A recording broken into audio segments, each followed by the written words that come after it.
What's good, Commanders fans? Just wanted to do a quick live here, man. I haven't been able to go live in a long time, and I got some time to go live for about 30 minutes. I would call it a lunchtime live, but it's a little bit after lunch. But man, this is history, guys. We're witnessing history, and we have to soak in the moment. And we got a huge game tomorrow night, man. Saturday night, 8 o'clock. Should be a high scoring game. Two juggernaut offenses, man. On the warpath. What's up, man? That's my guy on the warpath. That is my guy. Gonna be a crazy game tomorrow night. I'm hyped, man. Like it's been years. We deserve this, guys. 19, 20 years since we won a playoff game. We got a franchise quarterback. We got a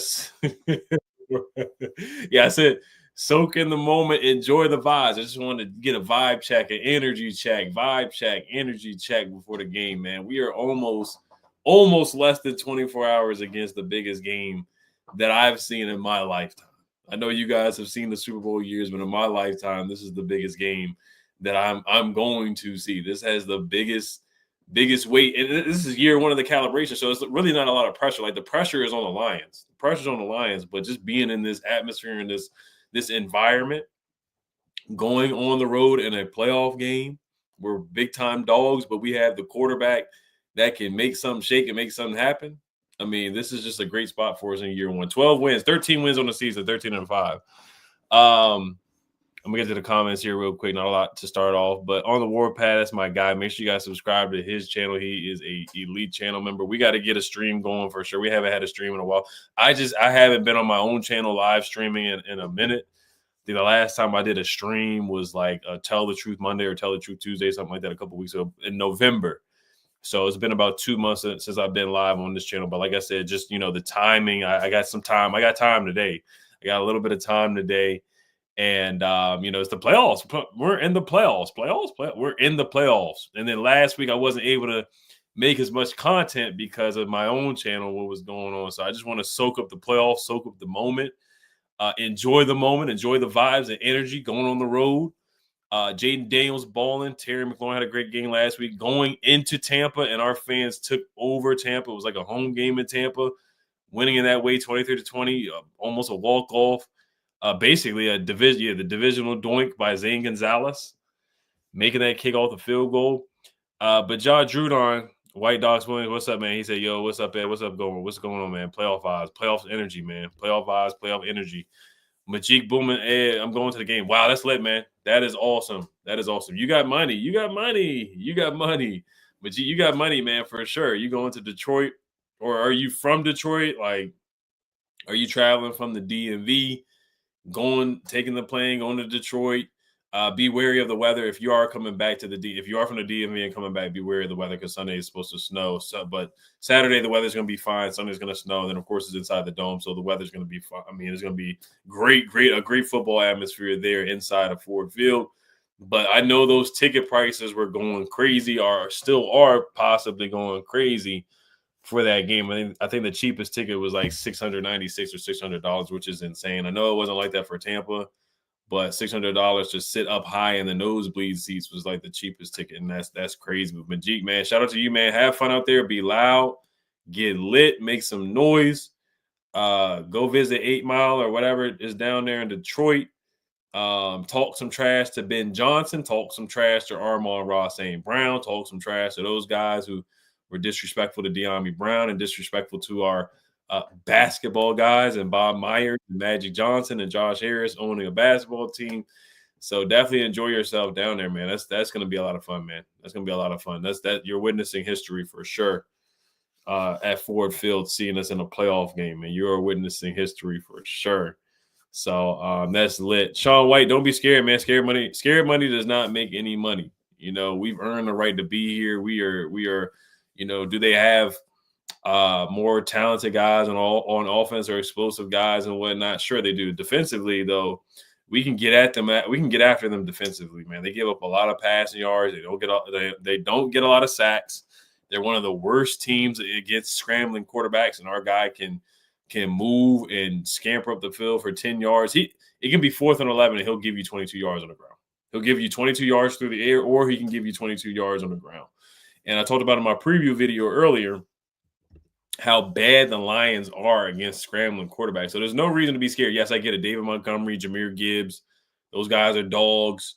Amon-Ra St. Brown, Jameson Williams, Jared Goff is having a heck of a year. Sam Laporta, Tim Patrick is good. Penny Sewell, the offensive line is good. Ragnow, all those guys, they're legit, and they have a good coaching staff. They do. They have earned the right to be 15-2 or whatever their record is. Aaron Glenn has had a solid season. He's going on a bunch of interviews. Ben Johnson's going on interviews. Dan Campbell, he's a fourth down guy, just like Dan Quinn. They have earned the right to be 15-2 for sure, but don't be scared because they can be beat, man. They've given up a lot of points. They gave up 31 to the Niners. They gave up 31 to the Packers. They gave up 40-something to the Bills. So they've really given up a lot of points over the last couple of weeks here. Really since week 13, they really struggled. Now, the Vikings game, of course, Sam Darnold, Sam I Am has been seeing ghosts, or he was seeing ghosts in the playoffs against the Rams, and he saw ghosts against the Vikings. So Sam Darnold came back down to earth, but he's not mobile. He can't run like what Jaden does. He can't run like Jaden. They gave up 48 points to the Bills. They gave up 34 to the Niners. They gave up 31 to Green Bay. They gave up 20 to the Bears, but they barely won that game on Thanksgiving, 23-20. They beat the Colts 24-6. So like I said, since week 13, they have really, really, really struggled stopping the pass game. There's some other stats that I have for the Lions too, how bad they've been against the pass, and their pass defense has been. Since week 13, Detroit has allowed the most yards per attempt, the highest passer rating, the third most passing yards per game, and the fifth most passing touchdowns since week 13. Like I said, they gave a lot of yards to Brock Purdy and a lot of yards to Josh Allen on the ground too. They struggled against James Cook too. James Cook's a darn good running back, but their defense has not been a juggernaut defense. I'll just say that. Other than the Vikings game, they've given up points. So it's really just going to come down to time of possession. It's really going to be the same formula that we had against the Buccaneers. You got to win the time of possession by at least 10 minutes, or really 7 minutes. You got to win the time of possession by that much. So no reason to be concerned, to respect them 110%. But scared money don't make any money. So I'm definitely not walking in there scared for sure. On the Warpath again, he says soap in the moment, no Diddy. So shout out to Warpath again, no Diddy, of course, on that one. No Diddy on that one for sure. Wendy Williams was on the radio yesterday going in on Diddy. She woke up out of nowhere and just cooked Diddy on the radio. But Michael Putman says, hi, brother. What's up, Mike? What's going on, man? Sean White says, come on, Washington. Yes, sir. Yes, sir. Caden Yazzie says, yo, Ed.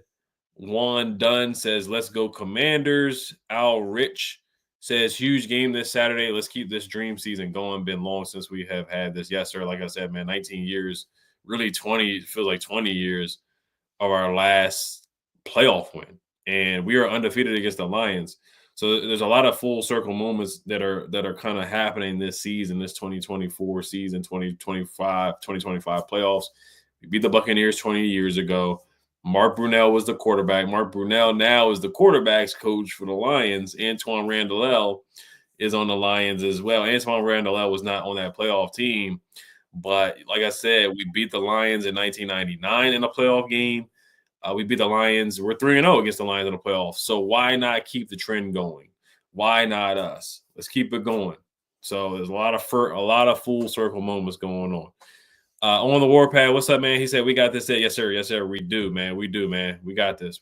And I do see Lions accounts on Twitter making like fake tweets up of Bobby Wagner saying that he's talking trash. And like Lions fans are getting almost as bad as Bears fans. You can't get as bad as Bears fans.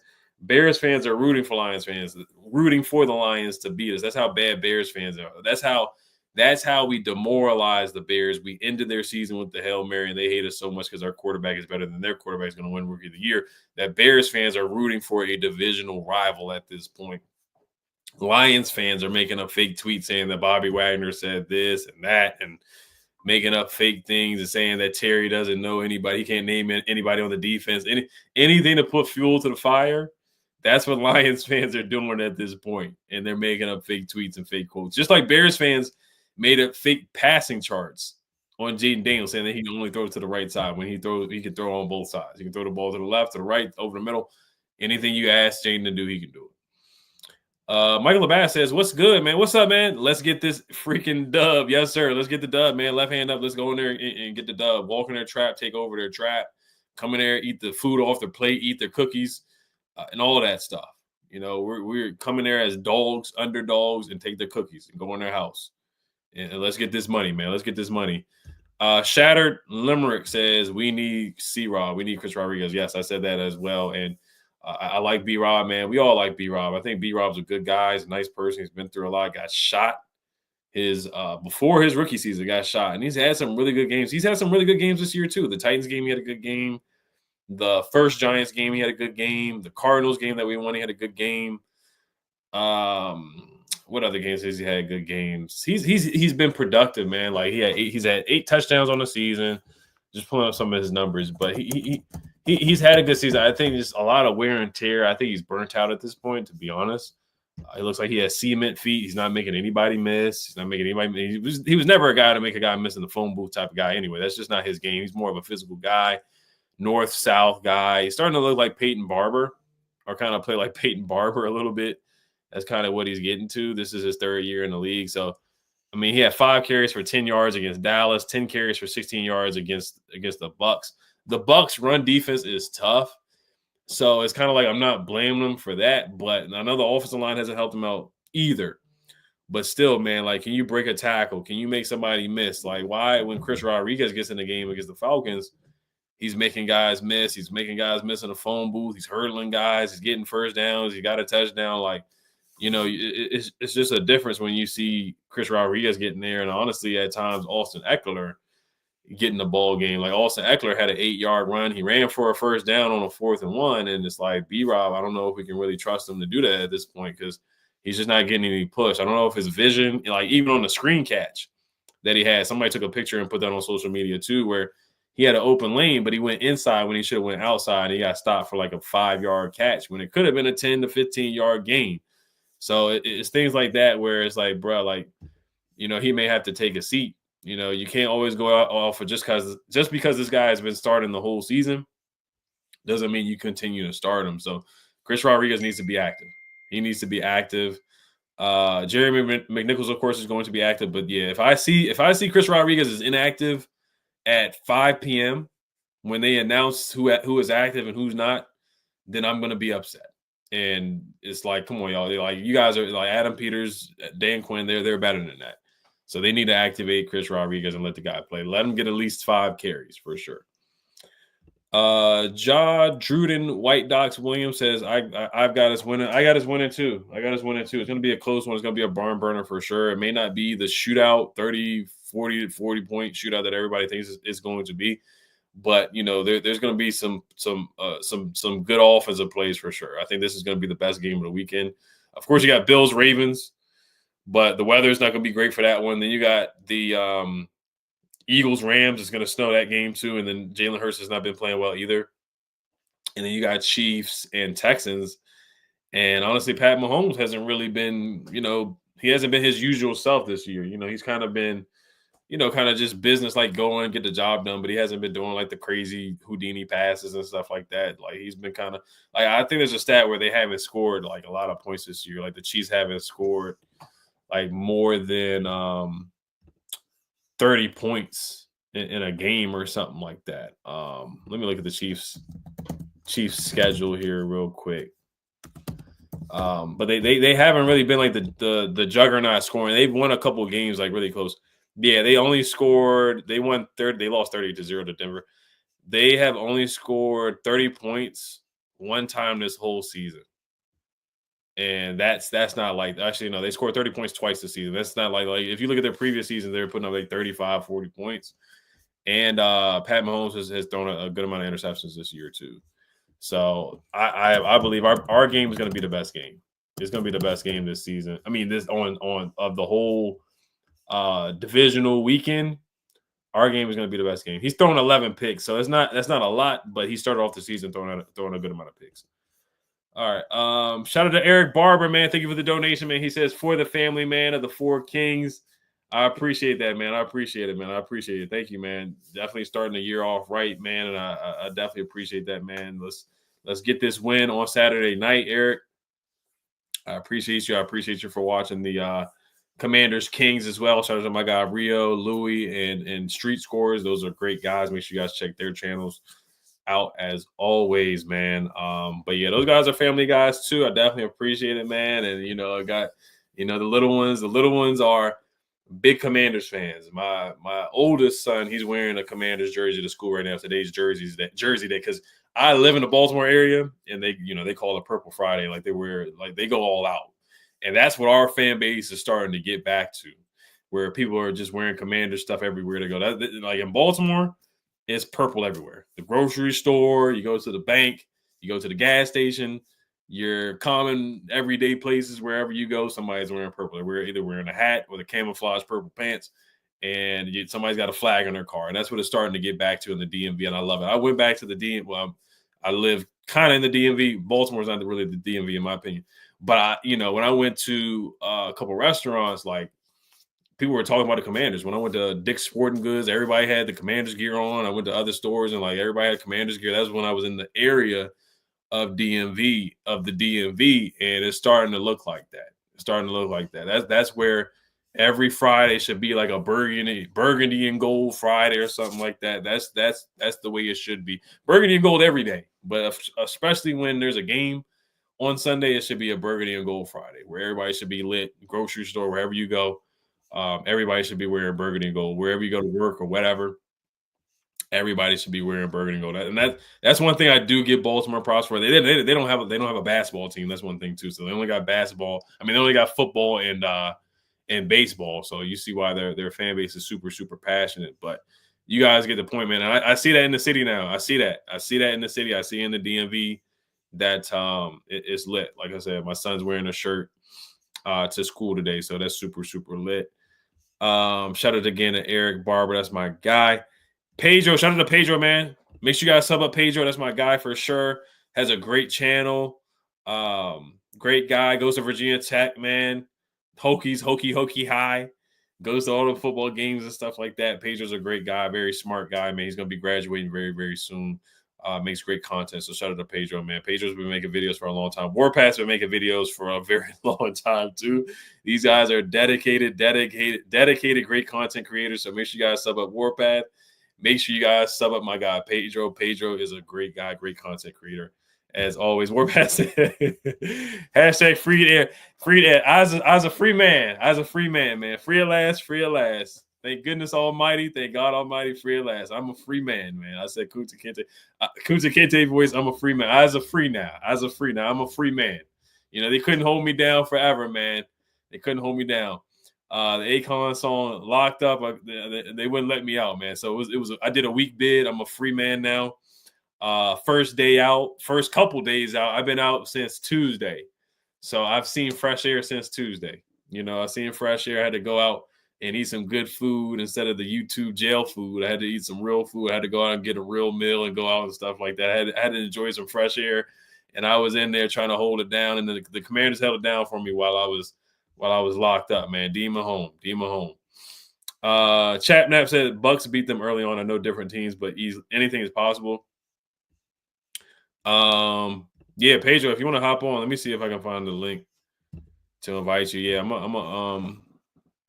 let me get you on here, Pedro. I'm gonna send it to you on Twitter real quick. I'm gonna text you real quick. So I'm gonna send you the link to hop on. Where you at on Twitter? Here you go. All right, yeah, I just sent you the link, Pedro. And I'm gonna send you a text too. I think I got you on my text real quick. Let me see if I can find you. I know you just texted me like the other day too, so I gotta send you the text. Oh, here you go. Here's your phone. Here's your number right here. All right. So Pedro might come on. Like I said, I'm gonna be on for probably another 30 minutes. When 3 o'clock comes, I got stuff I gotta do. Probably like 3:15. That's the time I gotta hop off. Like 3. I'll probably be on here no later than 3:30. 3:30, 4 o'clock. Reggie Reg, that's my guy, man. Shout out to Reg, man. That's my guy. He's lit on Instagram all the time, man. He's a big Commanders fan. Always lit, always supporting the team, man. That's my guy, Reg. Reg has been watching the channel for a long, long time. Tommy B, he said, Ed, what's your opinion on that Swerve song? I was singing a song this morning. I'm not gonna lie to you. I was singing a song this morning. Shout out to LiAngelo Ball, man. He got the deal with Def Jam for $8 million guaranteed, man. He got money off that song. That's crazy. Like, just for a random song like that, just go viral like that. That's the world that we live in, though. And of course, he's related to Lonzo Ball and LaMelo Ball. He's the middle child and the son of LeVar Ball, the Ball brothers. So Big Baller Brand.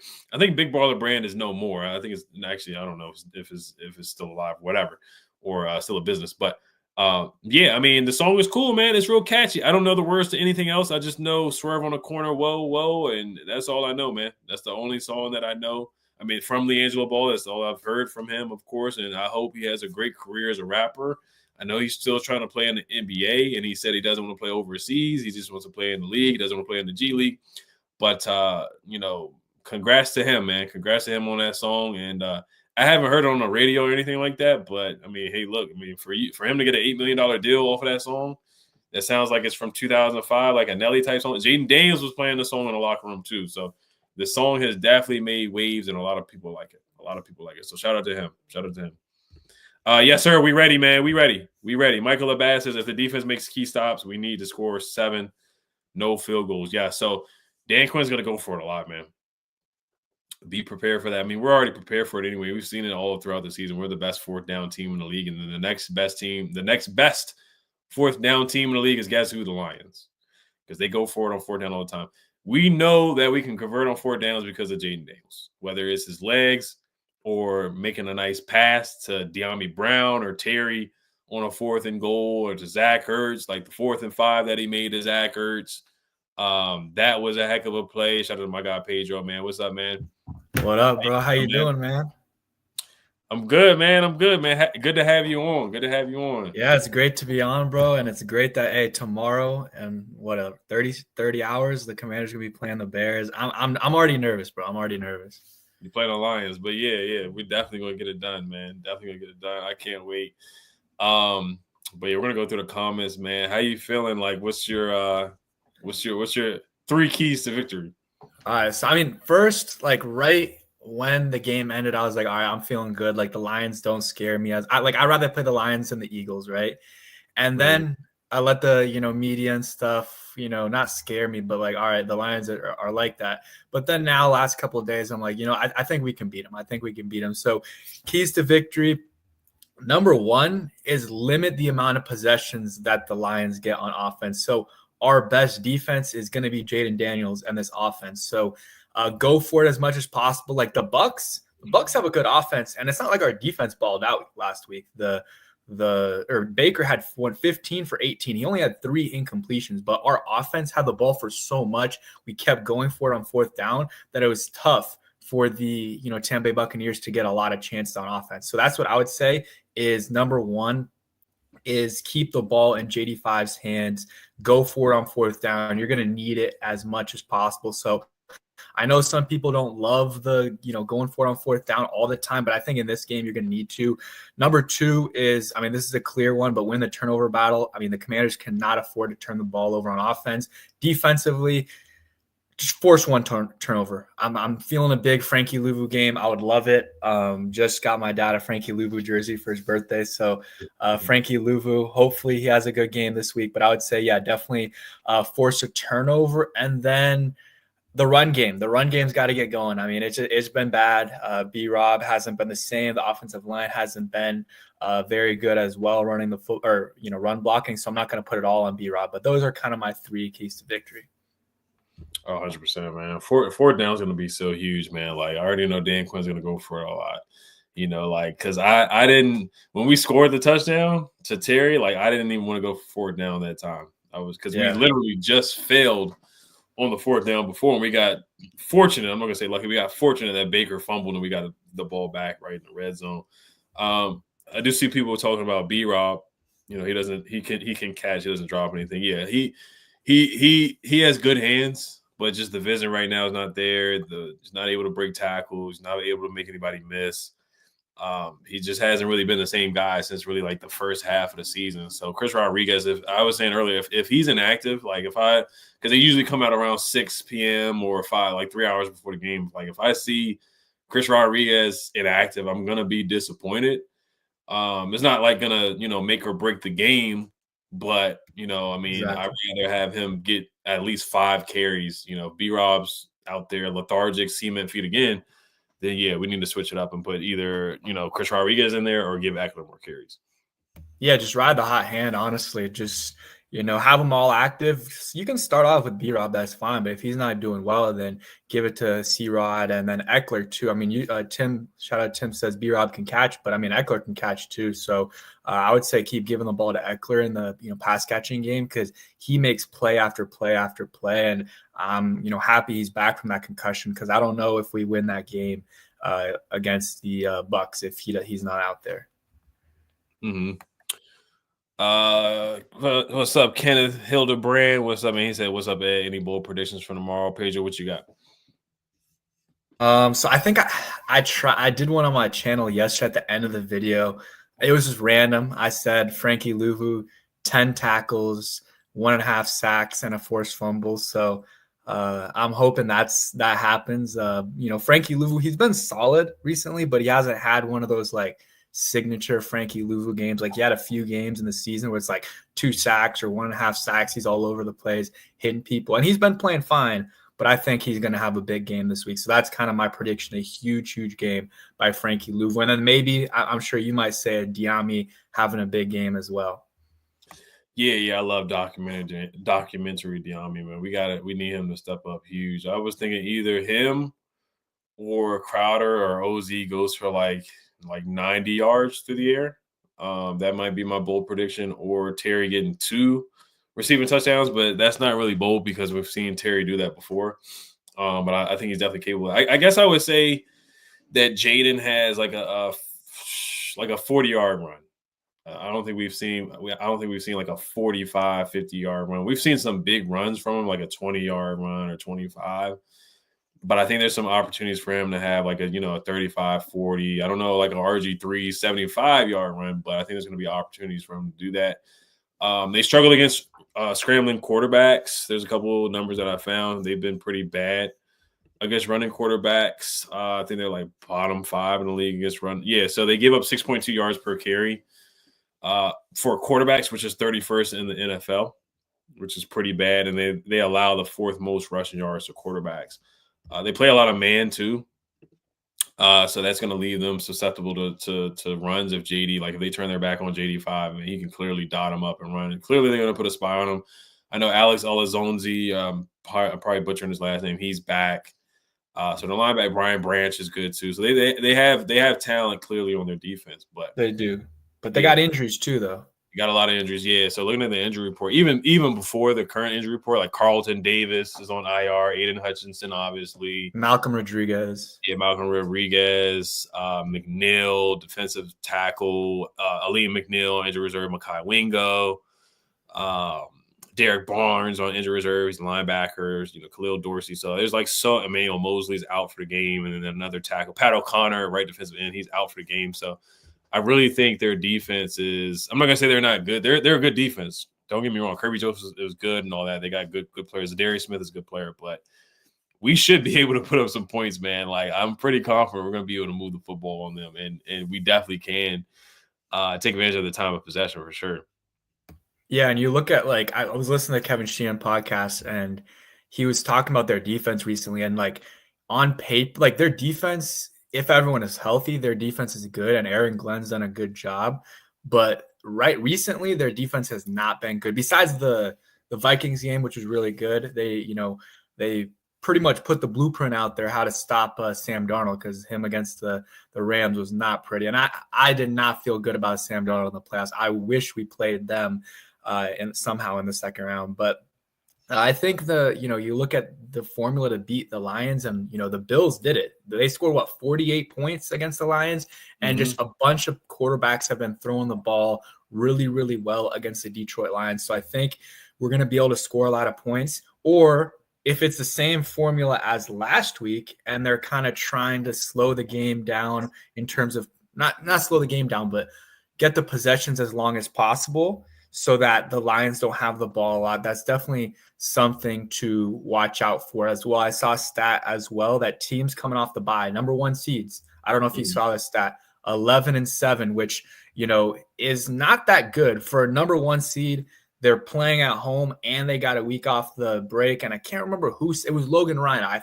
I'm not sure if you saw this too, but he talked about how playing after the number 1 or playing as the number 1 seed after the bye is really, really tough. And that divisional game is one of the hardest games. Like he said, that game is much harder usually than the championship game before the Super Bowl. So I think, that could play to our advantage, especially early on. Maybe the Lions are a little bit rusty. Yeah, no, I can see that. Yeah, coming off the bye, I mean, it definitely is tough. And you're going up against a team that's hungry, that's hot right now. We're hot. And if we stay within, 6-7 points in the fourth quarter, like, who knows? We're down. Like, say we get the ball last, down by 5. Like, everybody knows what's going to happen. Like, everybody's super, super confident that we'll get in the red zone and JD5 can make something happen. But you talked about the last couple of weeks, too. Like, Brock Purdy went crazy on them with the Niners. Since week 13, Detroit has allowed the most yards per attempt, the highest pass rating, and the 3rd most pass yards per game, and 5th most passing touchdowns. So, JD, he's going to be able to throw the ball on them. He's going to be able to throw the ball on them. Crowder has got to step up. One of the guys have to step up, Zach Ertz. But, yeah, I mean, it's tough. And the pressure is all on them right now. There's really no pressure on us right now. They have the pressure on them. Number 1 seed, 15-2. They're kind of in the same situation where they haven't had much success over the past 20 years, really ever since Barry Sanders. They've had guys retire like Calvin Johnson because they've been so bad for years and years and years. They had the 0-16 season. So, I mean, yeah. So, let's talk a little bit about Ben Johnson here, too. I guess we'll talk about some of the storylines. So, on the Warpath, shout out on the Warpath. Once again, make sure you guys sub to him. What are your thoughts on I know you made a video about it, but what are your thoughts about the whole Ben Johnson thing? And shout out to Rio, shout out to Lake Lewis. They had that conversation where Lake said that Ben Johnson wanted Sam Howell instead of Jaden Daniels. Adam Peters stood on business, said he wanted Jaden Daniels and turn the plane around. What are your thoughts on that report from Lake Lewis? Yeah, so first off, like you said, shout out to Rio Lake for getting that scoop. I saw, I think the video, at least yesterday or 2 days ago when I made the video, I had like 4 million views on Twitter. So a huge shout out to Rio there. But I don't know if I totally buy the report, just unless, Lake was using a metaphor or whatever when he said Peters turned the plane around because they were still going to meet Aaron Glenn. I think also what it could be is, Lake, because he does have sources, he's been a Commanders reporter for a while.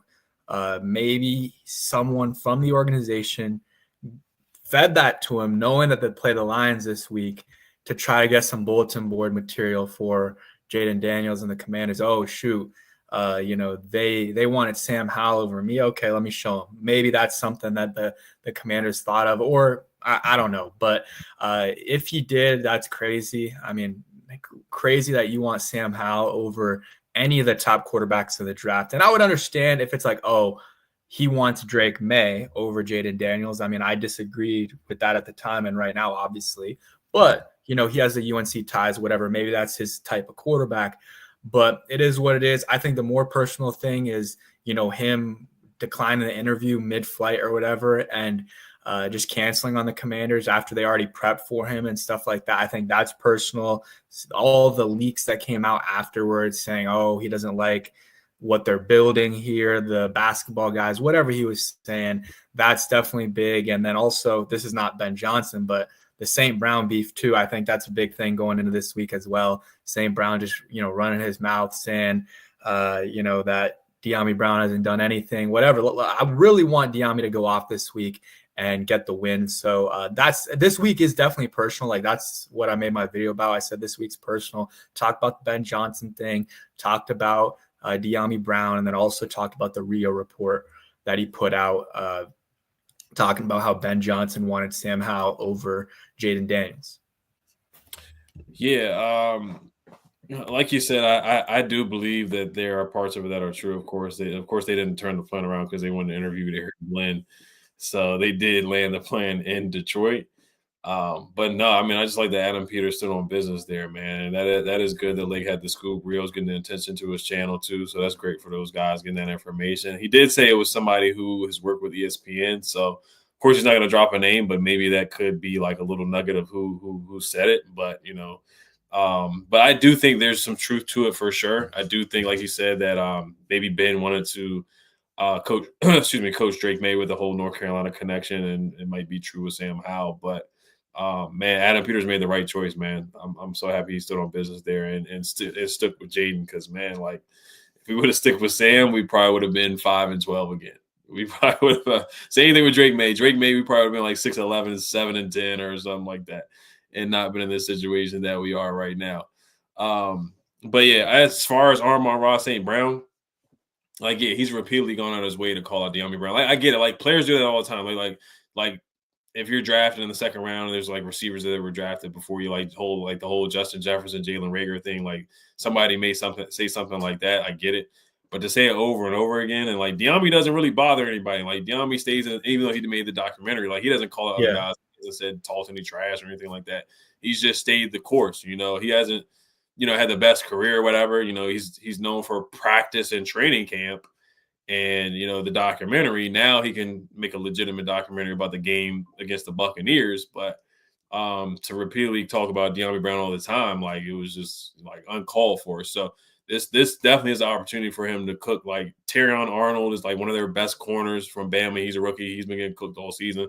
So they got to go after him for sure. So there's definitely some I don't know about bad blood, but there's definitely, like you said, personal, where, Ben Johnson calling these guys basketball guys, Magic Johnson, Bob Myers. That was pretty disrespectful. And then I like how Adam Schefter was cooking Ben Johnson, where he basically did call him a beta male. He was like, yeah, he's not ready yet. He's not ready to be a leader of men. And I think it just worked out. I'd rather have Dan Quinn, who's a leader of men, and just have the quarterback, rather than having, Ben Johnson and him, draft who or go with whoever he wanted. So looks like it worked out after all. Yeah, exactly. Ben Johnson kind of gives me like Josh McDaniels types of vibes. I mean, I think Ben Johnson's going to be a lot better, but like, there's some interesting vibes there. And then obviously the thing with the Commanders last year soured a lot of people's, view on him. And I think the Dyami Brown thing too is also not just like, mentioning that Dyami got drafted ahead of him, but in that press conference after the game saying, oh, yeah, they got someone on their team. I think, his name's Dyami Brown, who was drafted ahead of me. 0 catches, 0. Like, something like that. He said something like that, and it's just like, why are you saying that? So, and then he just yaps on his podcast all day long. So I'm definitely excited to, maybe, we'll see. I don't want to say anything crazy, but Frankie Louvu, he's going to be hitting out there. So we'll see. We'll see what happens. Yeah. No. I know what you're gonna say. I know he took Jalen Hurts out, but no, we'll see. We'll see what happens. But Eagles fans hate Frankie Louvu, by the way. Yeah, I bet. Yeah, it wasn't even a dirty hit. It was a normal hit, honestly. Like, because I mean, even the first game, like, he took Jalen out. Like, Jalen should have been out. Exactly. Yeah. And they kept him in, and they made it worse. So it is what it is on that. Vic B, shout out to him. He's a channel member. He says their defense is depleted. We talked about that. We have a very good chance. Just got to stop that high-power offense. What are your thoughts, Pedro? Yeah, I mean, like you said, we talked about that. Their defense, very injured. And that's the thing why I think we have a chance in this game is because, first off, our offense is very good. We got the better quarterback. And their defense isn't that good. Our defense is not that good. We have been good at times. But as long as we stay in the game, we don't get behind too early, we're going to be able, and we, extend those possessions, get those possessions 7, 8, 9 minute long possessions and score at the end. You can't settle for field goals against them. I think we have a chance, and it's just going to come down to a couple plays. Do we turn the ball over? Do they turn the ball over? Do we, convert on 4th down? Because you know what?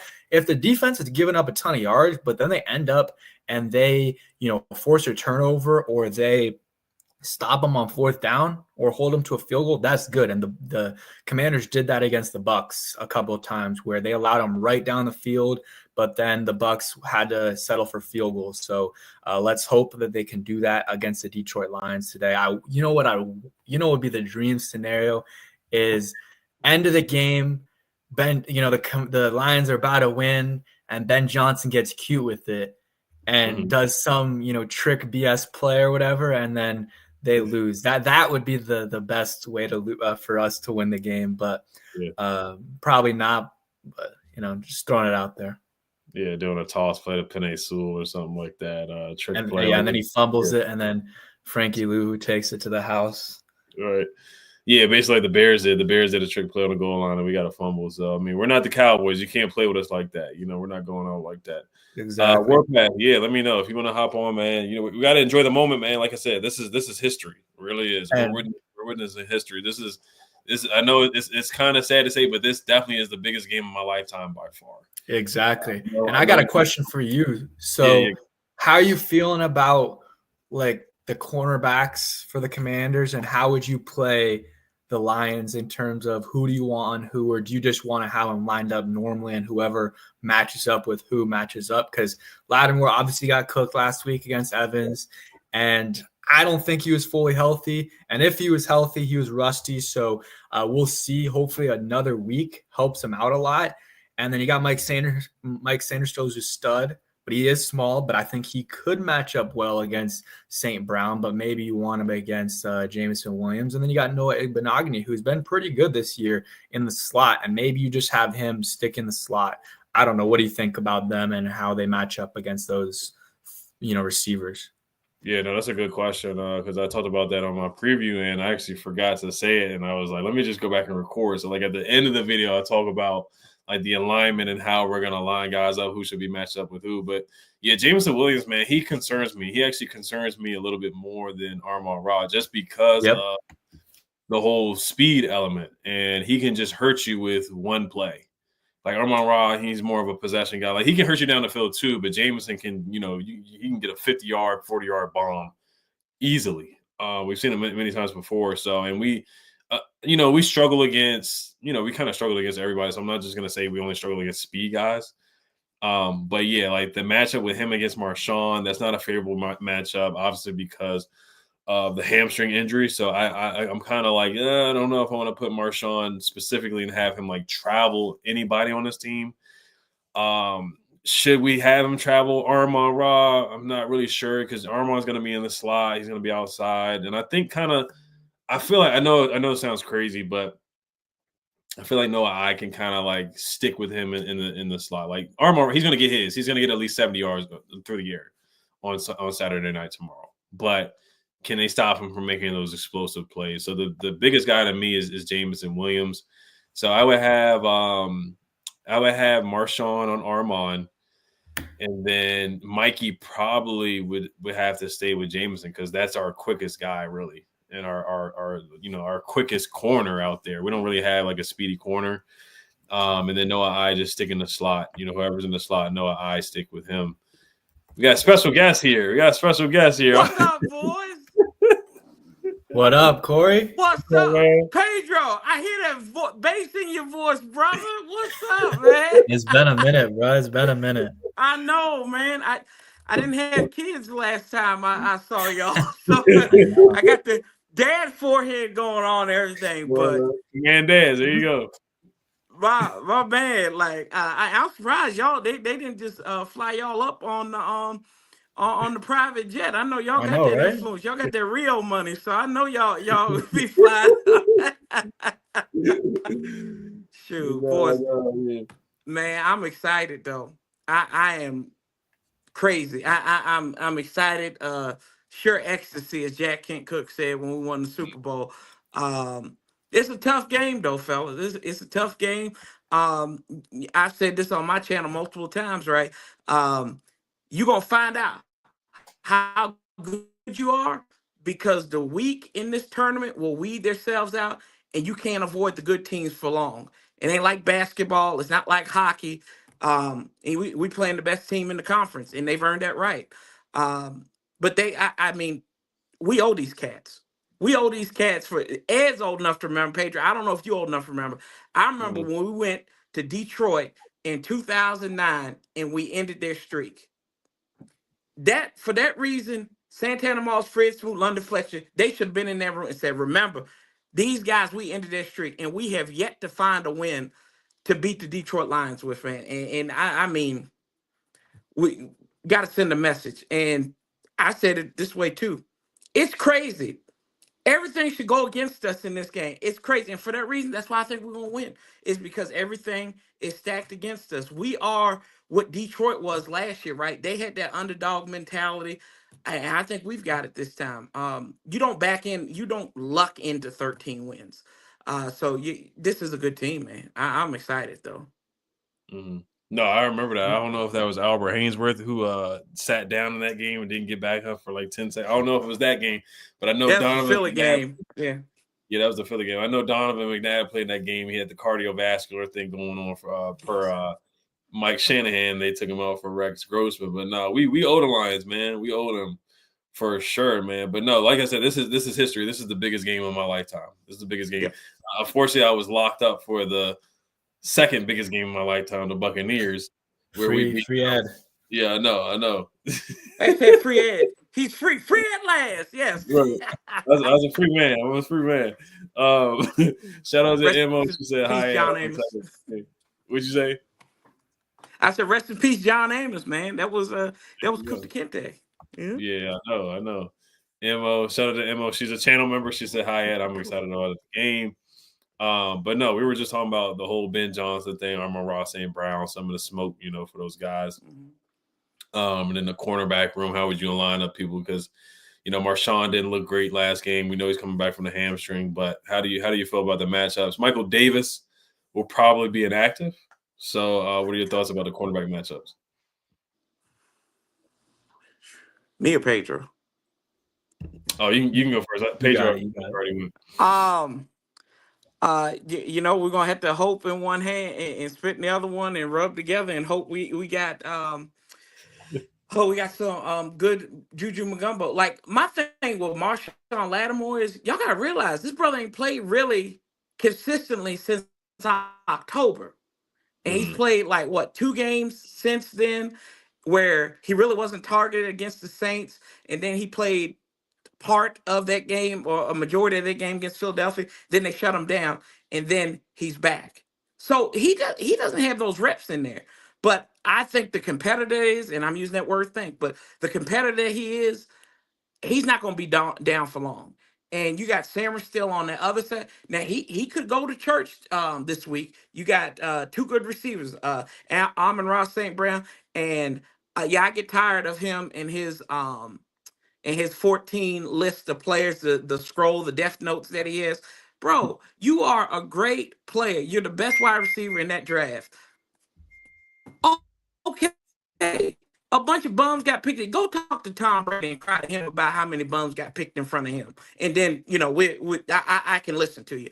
But, and part of that, I like our guys. If they play within the scheme, if Joe Wick gets them in that scheme right, and hold them guys under about 75 yards. If you can hold them to that, you got a good chance. I'm not gonna say we're gonna win, but I said you've got a good chance if you can hold them guys down because Goff is a good quarterback. He's not great, he's nothing spectacular. He just does the right things in the system with Ben Johnson. But I like our matchup. I like our team against anybody, man. I really do. Yeah. Exactly. And we're gonna deport St. Juice anyway, so we can throw him right over across from Michigan into Canada after this game. I don't care win or lose, just keep his bum butt over there. Say we just bro. I mean he's close to the Canadian border anyways. So but when I almost heard a Joe Gibbs slip up there. You were saying Joe Witt, and then I was like, Joe Witt. I didn't say Gibbs. Don't do that to me, Pedro. Don't do that. I know, but I almost heard it. But what's it called? Yeah, I agree with Corey there. I think we match up well against them overall. The corners do concern me because no one's got the speed Jameson does. I can almost feel we're somehow up most of the game, and then end of the game, Jameson Williams pulls a Darius Slayton where remember that Giants game? I think it was week 2, 2021 or something. It was at home and he's wide open and he drops it. So someone's going to have to guard him. I think, I don't know. I just looked up because I remember Noah Igbenogany was the first round pick. I was like, maybe he's got some speed, but his 40 time was 4.5. So he's not, and that was 5-6 years 5-ish years ago. I think it was 2019, right? So the speed isn't there with him. With Mike, it's okay. With Marshawn, he's old and he's got the hamstring injury. So I don't know what they want to do there. I feel good with Noah on St. Brown. Honestly, I think Noah Igbenogany's fine. Have Lattimore on one of the outside receivers and then have Sanders still on the other side. I don't even think they need to travel with anyone. But yeah, we're going to have to wait and see. It's like you can't really experiment because one play and it's a 70-yard touchdown by Jameson Williams. So maybe honestly, what we have to do is just have safety help over the top with with Jameson Williams there every time. So that, hey, if he beats you, it's not a 70-yard touchdown. Maybe it's a 25, 30-yard catch. Yeah, Jameson Williams, I brought this up earlier. He's the one that concerns me the most. Ross St. Brown's a dog. He's going to get his for sure. But, yeah, if the crowd gets into it off of a 70-yard bomb, just those chunk plays, that's stuff that we just can't happen. We can't let that happen. Juan Gotti, Talking Sports. What's up, man? Juan, if you want to jump on here too, man, you can. Just let me know. Thank you for the donation. He said, let's shock the world. I love the profile picture. That's something I got to get a poster with getting it back in blood, JD5 with the blood and then the Nelly Band-Aid and then somebody photoshopped the blood into the W.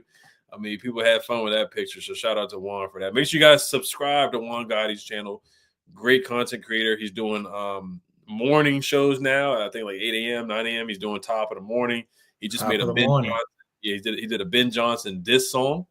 So make sure you guys check that out. Hopefully he can go viral and get more traction than LeAngelo Ball with the Swerve song there for sure. So make sure you guys subscribe to Juan Gotti and check out his channel. Captain Obvious, thank you for the donation. He says shootout or defensive battle. Pedro, what you think? So I think, honestly, I don't think it's going to be super high scoring just because I think the Commanders are going to try as much as possible, like I said, to extend those possessions to 6, 7, 8, 9 minutes. Like against the Bucks, I think there was 7-ish, 8 possessions in the whole game. So I think that's what the Commanders are going to try to do. And when you have a lot of possessions in the game in total you have very few between both teams, the score isn't going to be as high necessarily. So I'm going to say right now, like a 27-24 Commanders win is like what I'm feeling-ish. I don't know. I got to keep it rolling with the Commanders win. I have to predict them to win. So we'll see. But I think, Zane Gonzalez, hopefully he's able to, clutch up whatever he has to do with his hair, his OCD. I respect it. Hey, that's his process, right? That's his process. As long as it's working, man, as long as it's working. And he made the kick. He made it a little bit more interesting for us, even better.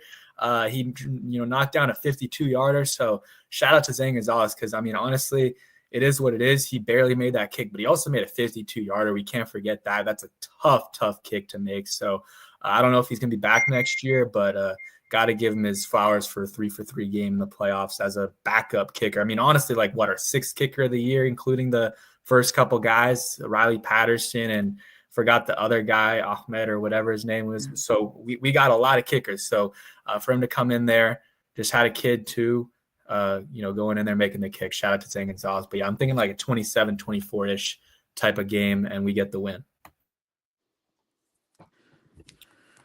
Whew. 27-23 Commanders. I think it's gonna be a last minute victory. I think he finds Zach Ertz and pushes us over the top. I think Jaden does. I think it's gonna be close. Nothing is given to this team. Even when we're blowing the Panthers and the Browns out, right? Everything's been earned. These last few weeks, it's been earned. It's can you survive in advance? As cliche as that sounds, can you survive going 3 for 5 on 4th down? And can your defense make up? Like I've been saying this all season. The defense needs to step up and carry the offense. Give me a little bit. Give me an opportunity where you can carry this offense, and all the offense has to do is just score. If you can do that, you win the game. And then you're playing in LA or Philadelphia next week. If you don't do that, we're gonna be sitting here, hands in our pockets, like, well, let's talk about the draft. But you know what? With JD5, everything is possible. With Bobby Wagner, who I think is the X factor on this team, anything is possible. And I if you haven't seen the mic'd up, you need to see it with Bobby Wagner. Cause I mean, it gave me chills just how that dude operates in the biggest game right now of the season. So yeah, I got us. I got to roll with our boys, man. I'm like Pedro. I talked myself into it. I've been talking myself off the cliff and like trying to find a way to make this make sense. Yeah, And I said it doesn't make sense. We're gonna win. yeah, champ. Like Bobby Wagner says, yeah, That's champ. right, champion. Let's go out there, champion. And don't forget, we never been 0-16 either. So just remember that. Yeah, I saw the one part where the game was over to dapping each other up. Somebody from the Bucks was like, Bobby, somebody said you look old. And he was like, yeah, but y'all going home. So yeah, and then right after, I think Baker was like, man, I love you, bro. And then Bobby pulled like what's it called? Ross from Friends or whatever. He's like, oh, I love playing against you or something. And then I think, I don't know, I put a tweet out about it, but Bobby, after he picked up the fumble, I don't know if you saw this. Corey, did you watch the video? Mm-hmm. Yeah, after he picked up the fumble, he went up to Lattimore. He's like, I told you, bro, I got you. So like, that was good to see. And Lattimore didn't say a thing. He just, hit Wagner in the chest and was hyped. So, you can see how Wagner, he's not super loud. Like he's not a Luvu type where he's screaming all the time and like a vocal leader, but he's chill. He leads by example. And it was cool, interesting that it seems very close to Dom Hampton, right? Like the whole time Hampton was right next to him. So that'll be interesting to see next year how Hampton does, because I think he's more of a hybrid guy, and I think they're trying to switch him to linebackers. So interesting there how they're very close, and we'll see if that helps him out next year. Yeah, no, he's like another coach out there, man. It's so refreshing to see, and he's all pro, man. Another all pro, Frankie Lou, all pro. It's just so refreshing to see how our linebacker core has evolved from what has been the last couple of years, as we see a guy who was the DC last year has now been hired as a coach in Siberia or whatever country it was, Mr. Dustup. But, you see guys that were linebackers in the NFL, and we, Adam Peters comes in, Dan Quinn comes in, we get 2 all-pro linebackers off of their first year here, 2 all-pro linebackers. Just insane. So Bobby's great, man. He has a great relationship with Jaden. Him and Jaden are like best buds too. They joke around all the time, talking about basketball, whatever. So he's a great mentor to Jaden. And then Bobby and Jaden's mom, they get along very well too, because they go to the basketball games together and stuff like that. Miss Jackson. But yeah, shootout. I am for real. The lovely Miss Jackson. Is for real. Yeah, the lovely Miss Jackson, Mrs. Daniel or Jaden Daniel's mom. Captain Obvious says shootout or defensive. I know you guys answered it, but I'm gonna answer it. So yeah, I could see a shootout clearly. The total is like 55 or something like that. 50. Yeah. Both high-powered offenses. They don't settle for field goals. They just don't. The 4th down teams. Dan Campbell's going to go for it about 5 times. Be prepared. Dan Campbell will go for it on 4th down in his own territory, like on his own 30-yard line. We've seen him do it before. We've seen them miss it too, and he doesn't care, and he'll do it again 10 times out of 10. Dan Quinn clearly went for it a lot. There were some times where I didn't want him to go for it, but it worked out. We scored the touchdown. I was like, bro, just kick the field goal. We literally just failed on a 4th down, and we got fortunate because Baker fumbled. But, when you have a guy in Jaden Daniels, it's like you got to go for it, man, because it could be 4th and 10, 4th and 11, like the Eagles game, and Jaden got it with his legs. He can throw it through the air. It doesn't matter. Jaden can get it done anyway, anytime, anyhow, whatever the motto is for this team, anytime, anywhere. So I'm in the 20s, just like you guys, like the high 20s, like 27, 24. I've heard a lot of 38, 33. I've heard some 41 to 38. I could see that too. I could see a Bills Lions game where Josh Allen went crazy. I could see something like that too. For sure. But it's gonna be an electric game. I think out of all 4 games this weekend, it's gonna be the highest scoring game or the best game. The Eagles Rams game is gonna be trash. The snow. Jalen Hurts has looked awful this year anyway. So that's gonna be a defensive battle. The Bills Ravens game, the weather's gonna be bad. That's gonna be another, like 20 to 17 type of game. And then the Texans Chiefs game, I don't think it's going to be high scoring because honestly, the Chiefs this year, they haven't really been putting up crazy numbers like they used to. So I do think this is going to be the most entertaining game out of all 4 divisional games. Yeah. And then Captain Obvious, thank you for the donation. Again, he says the team with the most stops and the red zone wins. Yeah, I mean that's clear. It might have to be a bend don't break kind of thing with us, where we're just holding the field goals, where they're going to move the football. They're not going to be able to stop us either. It might be a bend don't break kind of thing, like who can force a turnover, who can stop them to a field goal, who can get the stop on fourth down for sure.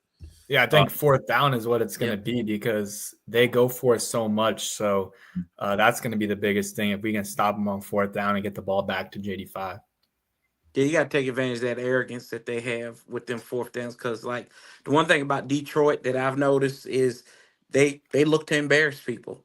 They're like, we're better than you, and we know it. You got to go out there and take advantage of that. Like, just watch it. I mean, what they've had a fake punt this year a couple of times, and just those weird plays like against Chicago and everything. You got to take advantage of that. Exactly. And Ed, you were talking about real quick.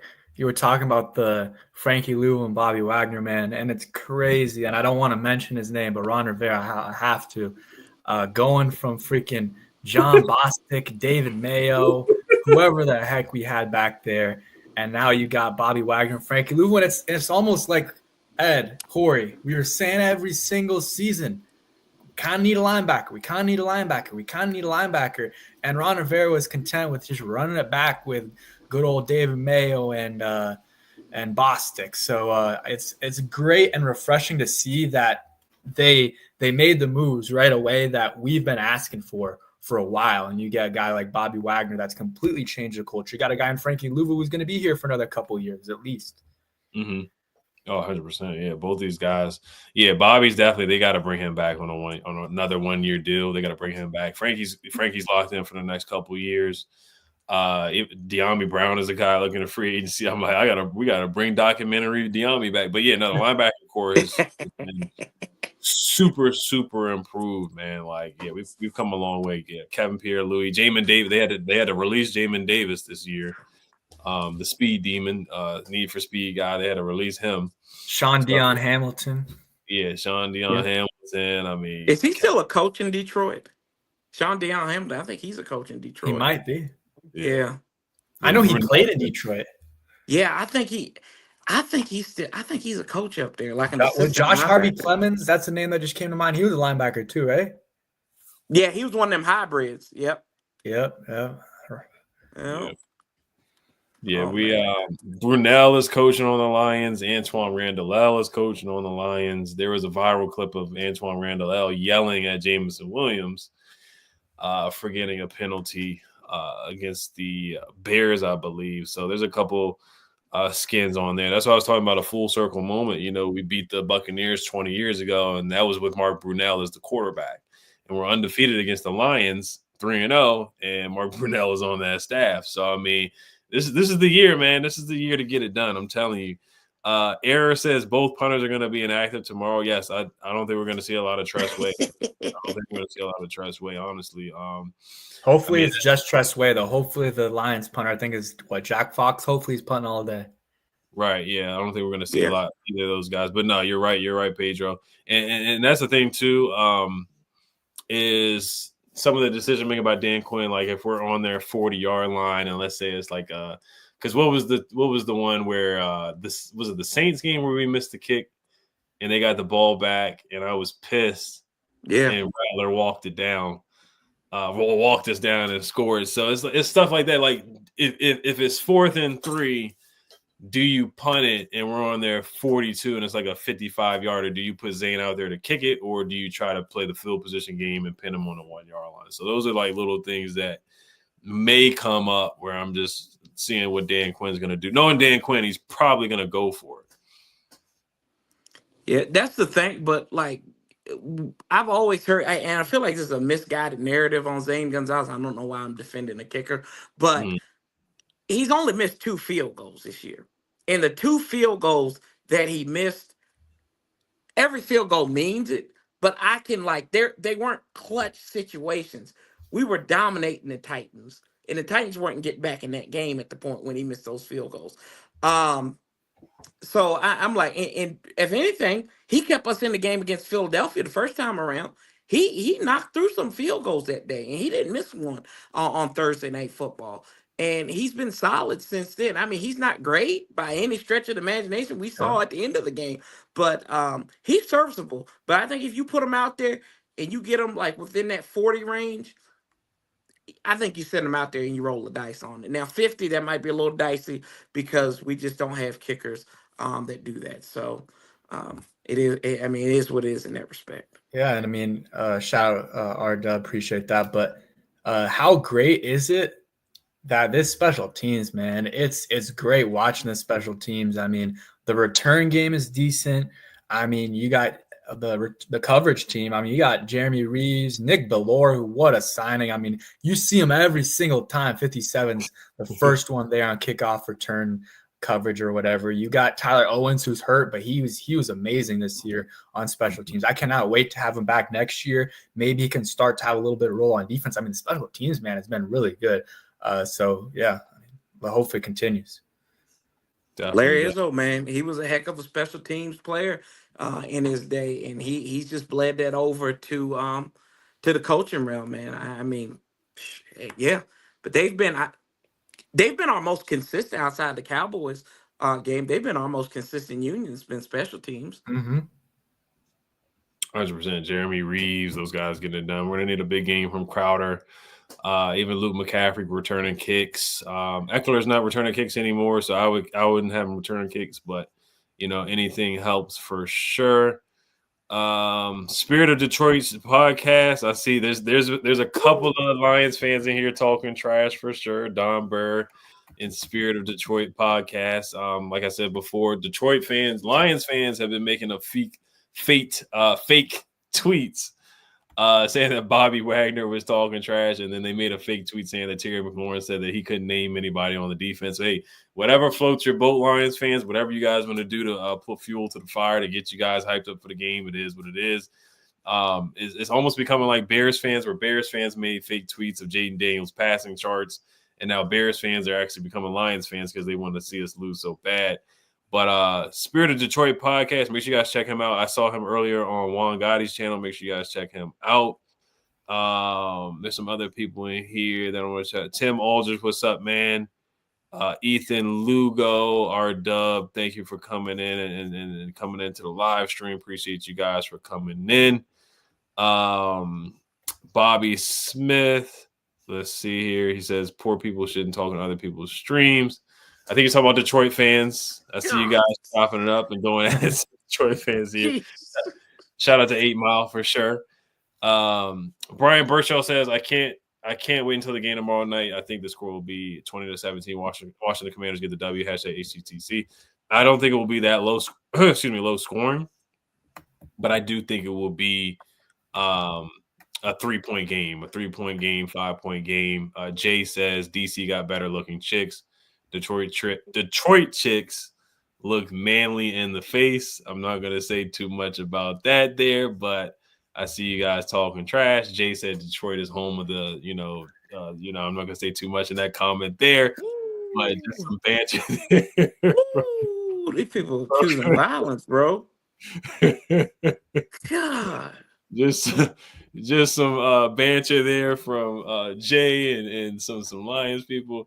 Tay-Day says, tell the people how Washington is 3-0 against the Lions in the playoffs. Yes, sir, we are 3-0. That's what I said.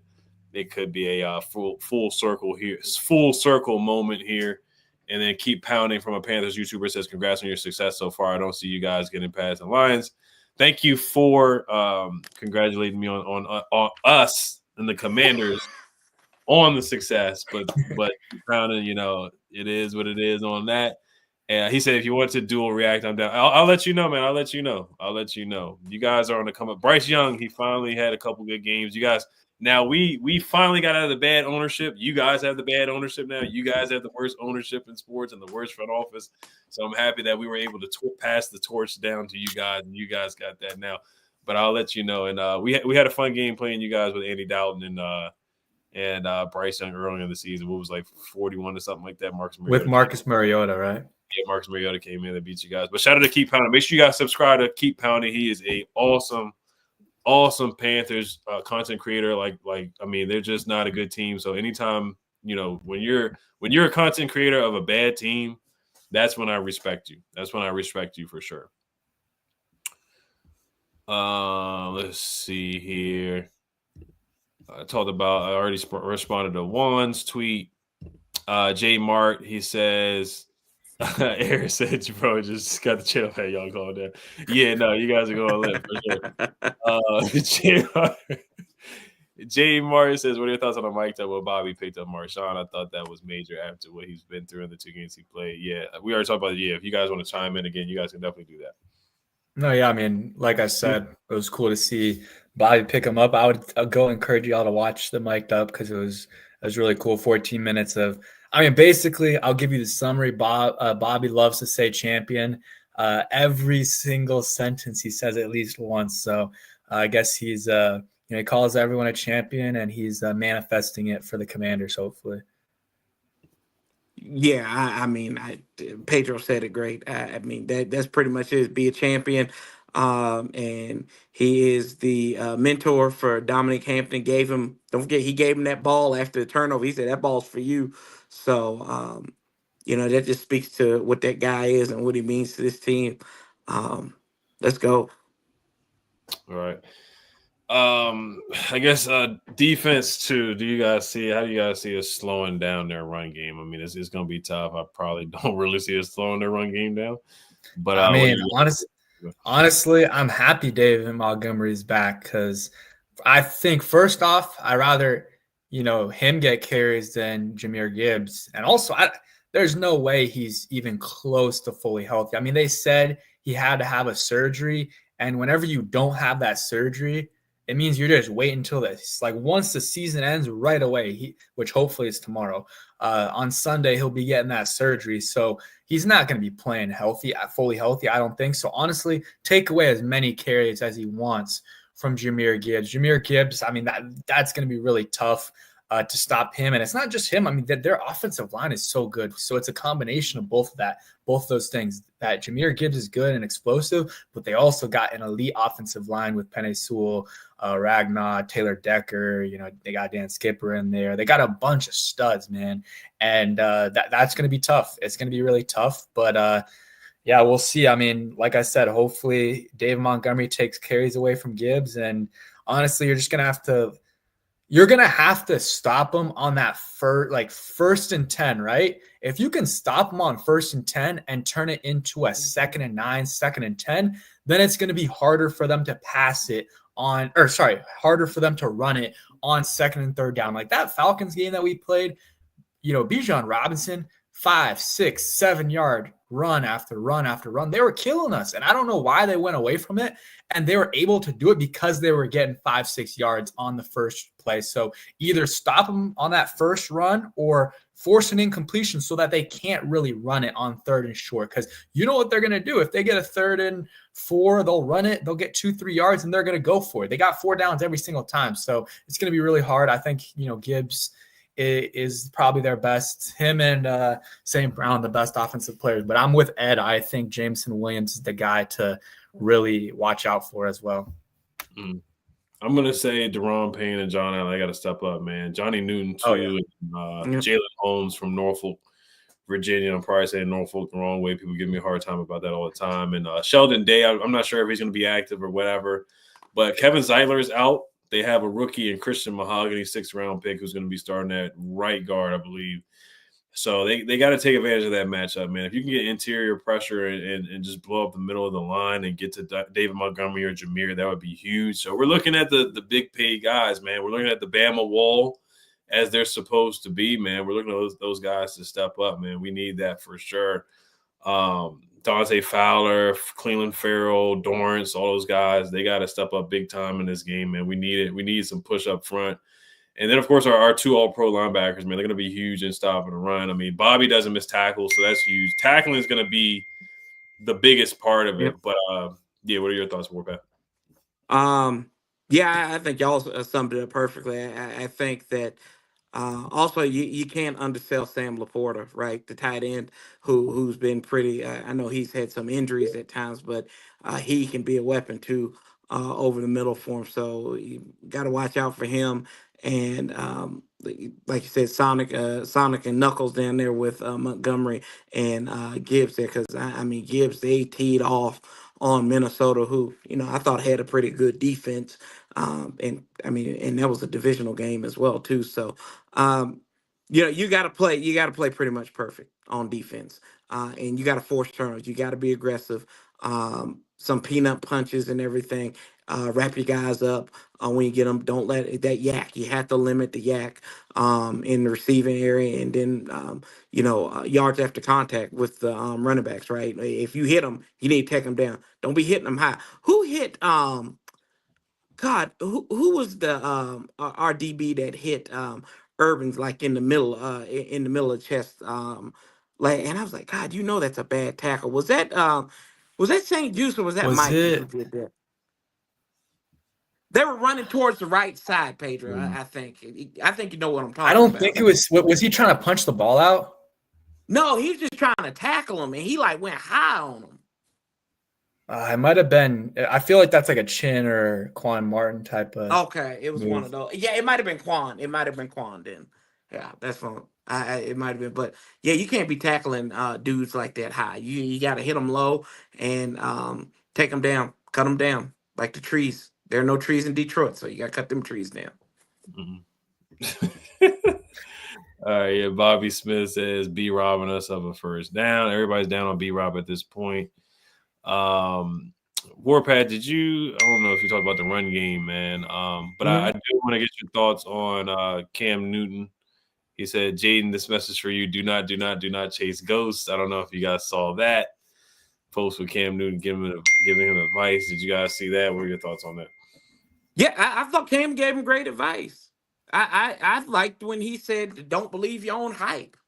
And early on, I saw some folks on Twitter, they didn't like what he was saying, and I'm like, he didn't give any bad. He didn't make it about himself. He just said, Jaden, don't see ghosts, don't chase ghosts. The only thing you really control, you can't control. It's going to be loud. It's going to be a raucous environment, and all you can control is what you're doing. And in that situation, you got to lead your guys. So I thought it was great advice from Cam Newton. People throwing about when he didn't fall on the ball in the Super Bowl. I'm like, guys, that's almost 10 years ago. People grow and develop. Nobody is the same as they were 10 years ago. So I give him credit. He dresses up like Medea still. That's the only thing that hasn't changed. But the message is still the same. He's giving those Medea messages now. So yeah, I thought it was great. I thought it was great advice for him.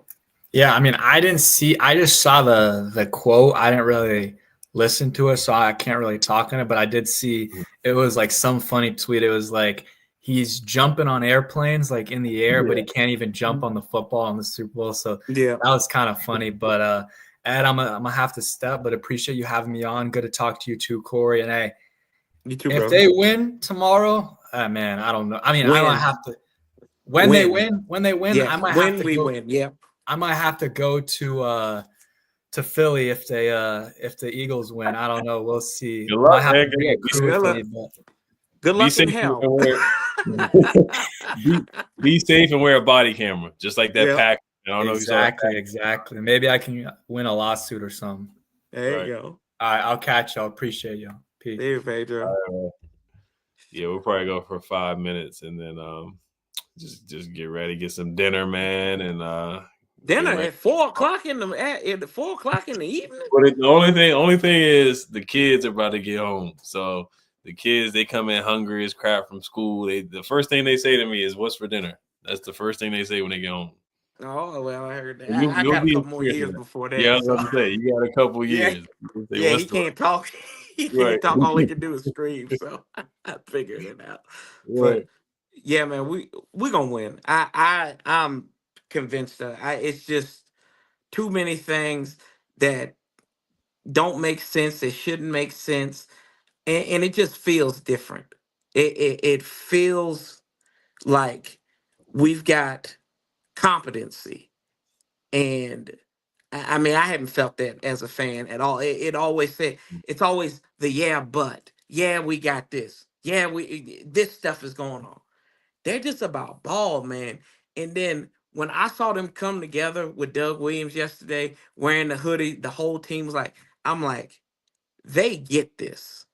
They get it. They get how important this is. I'm like, I'm not taking nothing away from Detroit. They are an excellent team. They deserve to be where they're at. But I'm telling you right now, we this team is special right here. Our boys are special, and I think we're gonna hit somebody in the mouth, and they're gonna shock the world. Now, after next week, I don't know where we're gonna be at, but for right now, this is it. And these Detroit fans, I gotta talk a little junk here before we go. Of course. The Detroit fans that are that the Bears fans that are rooting for Detroit to win. That shows you your divisional how much of a joke your division is.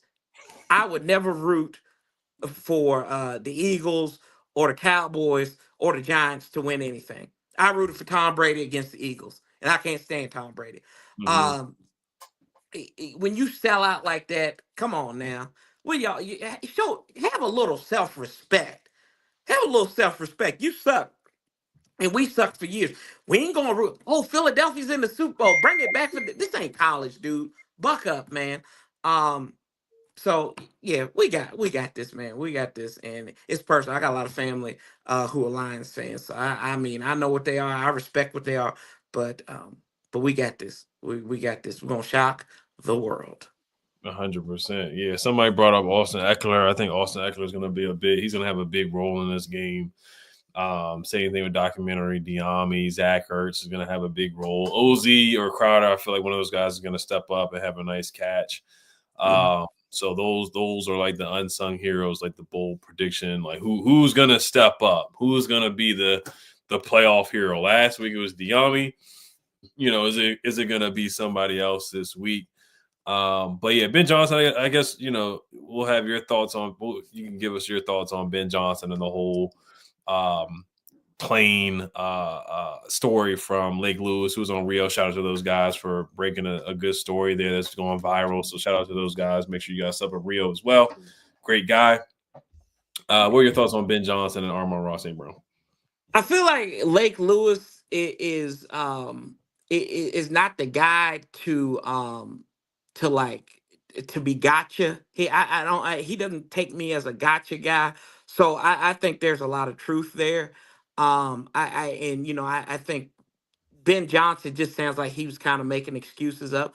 In his press conference, because sometimes when you over explain stuff, when you're trying to say it's not on it was my decision, wasn't somebody else's decision. I feel like he over explained. That's what I mean by like him being kind of like I called him a gamma male the other day. But I just I mean I don't care. I think it's bulletin board material. Use it, and this is what I said. Ben Johnson didn't want you. Ben Johnson didn't want to coach this team. He didn't think this team was worth the risk to get outside of his comfort zone to coach. Terry McLaurin, you're inferior. B-Rob, you're inferior. Jaden, you weren't worth drafting with that guy across the street. And you want to talk to the defense. Quan, he didn't want to coach you. Jonathan Allen, Deron Payne, he didn't think y'all were worth a dime. That's what you got to do. Whatever you need to get your boys motivated, that's what you got to go out there and do. And I mean, at the end of the day, I don't care, but I would use that thing I would weaponize that like crazy. Because like that stuff what Bill Belichick would do, and I'm petty anyway, Ed. So Yeah.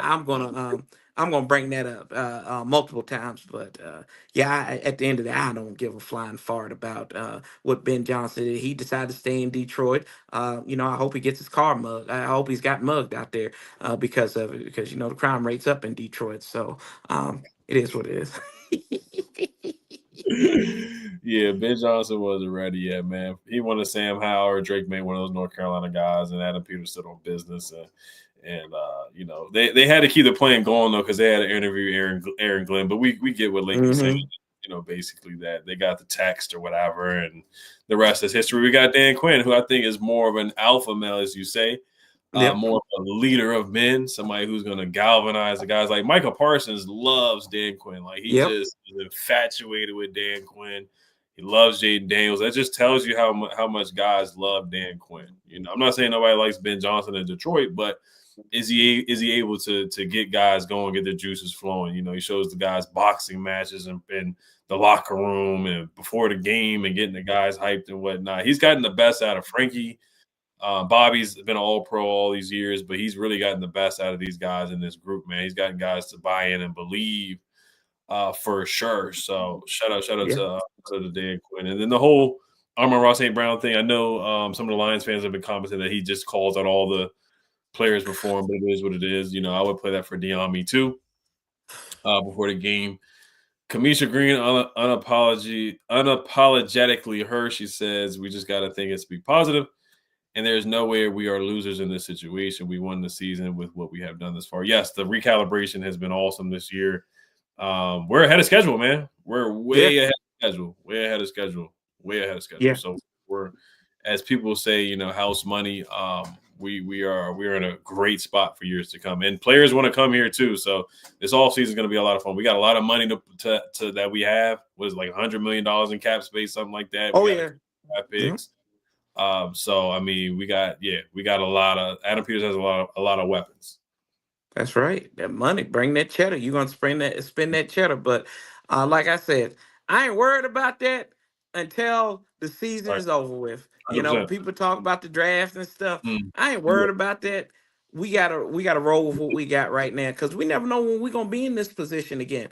It took us 19 years to get back to this spot. Is it gonna be another 19 years? Maybe it might be 19 months. I don't know. But enjoy it. And I said this all season long. Live in the moment. And they have lived in the moment all season long, because we don't know. Like I said, we don't know when this is going to be gone. So let's just go and roll up and whatever it is, lay everything on the field. Like you don't want to be like, God, I wish we had did this. We had did that. If they go and take it from us, they take it from us. But we're going to go up in the trap. We're going to go up in their trap. Take over your trap. That's right. Yeah, 100%. Eat the cookies, eat the food off their plate, all that. Be very disrespectful. Let's go, Doc Walker. Let's go, Doc Walker. I hear you. Don't tiptoe. Don't tiptoe. Knock down the cages like Brian Billick said and say, where is the SOB at? I want to take them, because if you don't go any way else, you're going to lose. Go down there and bust down them doors at Ford Field, boy. Act like a sick, crazy bum and go and knock somebody in the teeth. Go ahead. Bite off some kneecaps, boy. There you go. Sorry. Hey, it ain't never going to have me on here. I'm too hype. Too hype, bro. Too hype. We got to lose ourselves in the music in the moment, man. We got to own it. We got to never let it go. Mom spaghetti. Right. There you go. Got him spitting with Mom spaghetti, man. That's what we got to do in Detroit, man. 8 Mile style, man. That's what we got to do. 100%. Ronald Trunk, he said, does anyone know if C-Rod is activated for this game? Uptown Dre says, yeah. Brian Robinson needs that game at least 80+ in the tub. Just what are your thoughts on the run game so far? And then, of course, we got some Ben St. Juice love here. Trying to get him out of here. Everybody's trying to deport him and get him up out of here. Yeah. They said, State Animalistic says, I love our squad, but B-Rob and St. Juice need to be released and find a top-notch kicker. We will be unstoppable. But, yeah, what are your thoughts on the run game? How do you see the run game going, and B-Rob and C-Rob as well? Well, it's been awful so far. I think you have to give C-Rob an opportunity, right, to C-Rob to get a chance. But you know, maybe Brian Robinson, he finds a way. Maybe this is like that Philadelphia game. Like it feels like that Philadelphia game in 2022, right? It's like there's no way in the world this run game is going to get going. What happened? The run game got going. I said this before. Bullets couldn't stop Brian Robinson. Bullets couldn't stop him, Ed. He just got to remember that this is just human beings coming after you. Hot lead couldn't take you down, brother. Go out there and remember, he go with that mentality. But the offensive line, too, they got to block. They have got to block for him. And because we've seen, I mean, there were so many times that they were just bum rushing the A gap and the B gap.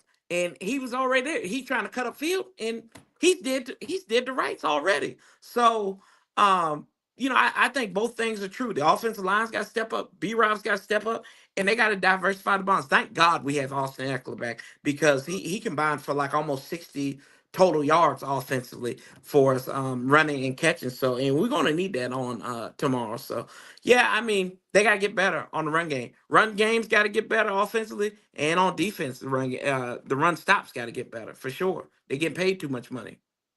Right. Yeah. Santiago said, No, Corey, you yelling again. no, Santiago, you know this already, bro. This is just my speaking voice. This is just my speaking. No, I'm not yelling. This is just my speaking voice. Well, no, he's got a couple basketball games he's got to announce this weekend. You know, I actually do have basketball tonight, so I do get basketball tonight. Yeah, he's got a couple announcement. You know, for the games he's got to practice for, so he's got to get That's right. practice Right. announcements for sure. Shout out to UVA, shout out to Wise and all of them. Yeah. Shout out to the Highland Cavs in the background. Yes, sir. Yes, sir. Shout out to us. So, bringing that crazy energy. I'm gonna say I got that crazy Dan energy, bro. That's all that is. Yeah, like I got that crazy. Am I the crazy unk of the of the community of the content creators? I guess like maybe so. Like I'm just like I feel like old school, but I'm like new school and somewhere in between. I guess I don't know. Yeah. You got TikTok. You know, you got TikTok before it's gonna get banned. Yeah. Yeah. B-Rob. See, that's the thing with B-Rob. He struggles to make people miss. That's never really been his game, though. No. His game has been, you know, more physical. You know, Eckler's the guy who's gonna make you miss in a phone booth and juke you out your shoes or whatever. He's real slippery. And B-Rob, he's capable of doing it. I think recently he's kind of looked like Peyton Barber a little bit. But yeah, and like you said, it's the offensive line too, so it's not just his fault. Yeah, it's a combo of both. Yeah, it's a combination. The Buccaneers, you know, they're one of the best rush teams in the NFL. Vita Vea is a dog. They got some good players. Wasn't it Clancy or something like that? You know, Todd Bowles is super blitz happy, so I didn't expect us to have a dominant run game. 10 carries for 16 yards. You got to give me something better than that, though. So that's where I gripe with B-Rob. But if I do get a notification on my phone and I see on Twitter that Chris Rodriguez is inactive, I will be disappointed. I'm not saying that we're going to win or lose, you know, if Chris Rodriguez doesn't play, but I'd rather see him out there and at least get 5 carries, give him 5 opportunities, whether it's a screen pass. Because the Falcons game, he hurdled somebody for a first down. He broke 3 tackles just to get a touchdown against the Falcons. So I think he deserves a chance, man. I know KJ Osborne is going to be inactive. Jordan McGee, KJ Osborne. Who? KJ Osborne. Jordan McGee is out, so that could open up a roster spot for Chris Rodriguez to be inactive. Yeah. So you know we'll see what happens with that. But yeah, straight B-Rob is a downhill runner. Cliff doesn't call any downhill running formations. That says of the play. Well, I mean, the only thing I'll say, I mean, the beginning of the season he was fine. The Cardinals game he had 100 yards on the ground. The Giants game he had 100 yards on the ground. And the Titans game, he had a good game. It's just, you know, the offensive line. He's still hurt, I think. I think he's still dealing with some injuries. Yeah. Yeah, he's been a game time decision a lot. J Mark says the all 22 shows that he has no vision. Yeah, I've seen people say that too. I think one time when he had a catch, he could have ran to the outside, but he went inside against the Buccaneers. He got tackled for like 2 yards when he could have got like 8 or 10. So that's a big key to me right there, too. I mean, we may not have a crazy day on the ground. It may have to be Jaden putting the cape on again, but can a running back step up and give us something out of the backfield? Yeah, I think so. And the one thing we don't have to add that I think would probably help this style of offense, outside of Eckler, and we saw it, like we don't have that speed back that's back there that can make people miss. We got a lot of power guys out there, and to Roger's point though, sometimes you just got to line up under center and just go after it and just be a battering ram. So and we saw against Dallas, a fullback is still important. So that's something that Cliff probably needs to look at, and I know he won't because it's the air raid offense, but that would benefit I think a lot, going under center a little bit more. I've been a little resistant to say that, but it might work. It might work for us. I'll try anything if it works. 100%. But all right, we're gonna wrap it up here, man. What's your bold prediction for tomorrow night. Bro, I said this team is gonna win. If it ain't no bolder than that, if it ain't no bolder than that, I mean, the bold prediction outside that would be we blow the doors off of these guys, and there's no contest going into the second half. That would be a bold prediction. But just us winning is, I think, the bold prediction. If you look at everything, B-Rob has 100 yards on the ground and has 2 touchdowns. There you go. There's a bold prediction. That's a bold crackhead prediction, but it is what it is. What happened? I'm laughing at you, man. I'm laughing at what you laughing at me for? Because B-Rob probably won't even get 50 yards on the ground. He gonna have 101 yards and 2 touchdowns. That's what he gonna have. You wanted bold. You didn't say sensible. You said bold. And sometimes bold means crazy. No, that's true. I think Diami has more of a chance of getting 100 yards receiving than what B-Rob has getting really 80 yards on the ground. That's my take on it. But no, it's bold. I mean, that was a good one. I would love for that to be. I would love for that to happen, man. Now, if he does that, then it might be a blowout. It might be a blowout victory if he gets 100 yards on the ground. Yeah, there you go. There's the bold prediction. Now it's gonna be over. All the Detroit people gonna say they not watching the football game. The Lions. I'm like, hey, bro, we get it. Y'all are good. Y'all are great. Well, good because y'all ain't won nothing. Shut up. Just shut the heck up, and just let them play this out on the field. Right. I like Air. He said that one is that's something that, I mean, that 2 picks, that would be more picks than he's ever gotten in his whole career. He only has 1 interception. Him not getting burned is a more bolder pick than that. Benjamin St. Juice actually plays like a corner. He channels his inner Champ Bailey. Oh, no, Rashad Bowman, because he's in 25. He channels his inner Rashad Bowman. There you go. There's an old name for you.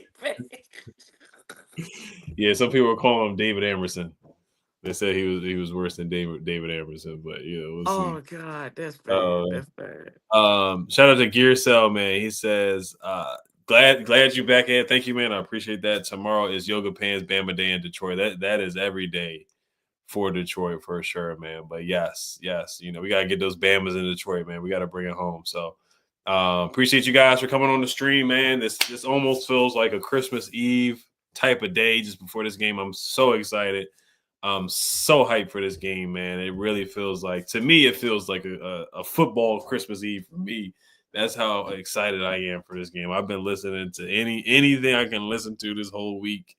Anything Commanders content, I have absorbed it, watched the hype videos like you guys talked about, the Mike videos. Gear Sales calling people in Detroit Bamas. They are for sure. So Warpath, thank you for coming on, man. Thank you for having me, bro. And appreciate you guys as always. Hell's Commanders, left hand up. Peace.